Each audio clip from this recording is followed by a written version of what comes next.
Assalamualaikum warahmatullahi wabarakatuh.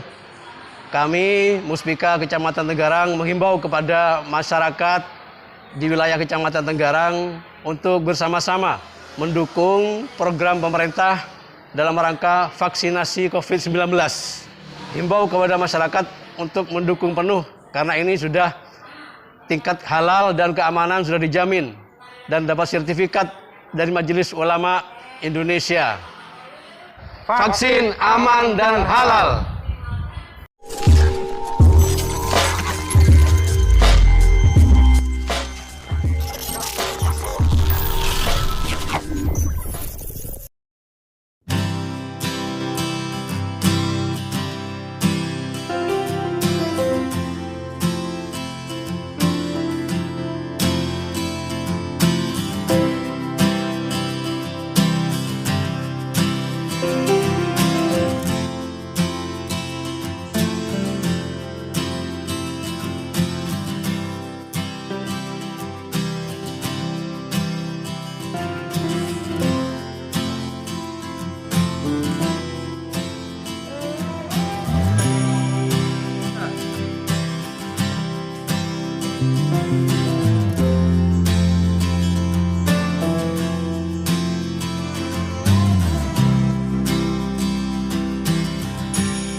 Sudah belum, Idaman?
saya baru saja mendapatkan vaksin COVID-19 dan kami disarankan untuk menunggu selama 30 menit setelah dilakukan vaksinasi guna dilakukan observasi untuk mencegah seandainya terjadi reaksi setelah vaksinasi. Saya berharap kepada masyarakat Bondowoso khususnya bisa mendukung program pemerintah melalui vaksin COVID-19 karena bersama-sama kita bisa mencegah COVID-19 dan tidak perlu merasa khawatir karena vaksin COVID-19 sudah mendapatkan sertifikat halal dan juga sudah lulus uji POM. Bersama kita lawan COVID-19. Saya Randy dari Dinas Kesehatan, Budha Farmasi. Setelah divaksin COVID-19 ini atau vaksin Sinovac ini yang tidak ada yang saya rasakan sama sekali. Semua baik-baik saja, aman. Jadi untuk rekan-rekan semua, teman-teman semuanya, jangan takut divaksin ya, karena semua baik-baik saja, aman, terkendali. Salam sehat. Kami dari rombongan Dinas Kesehatan dari Subbagian Keuangan, kebetulan kami mendapatkan giliran untuk divaksin ya, di Vaskes PKM Puskesmas Tenggarang. Alhamdulillah selama sampai dengan detik ini kami tidak mendapatkan atau mengalami keluhan apapun. Jadi alhamdulillah kami sehat walafiat dan mudah-mudahan apa yang menjadi ikhtiar ini betul-betul terwujud, COVID cepat selesai.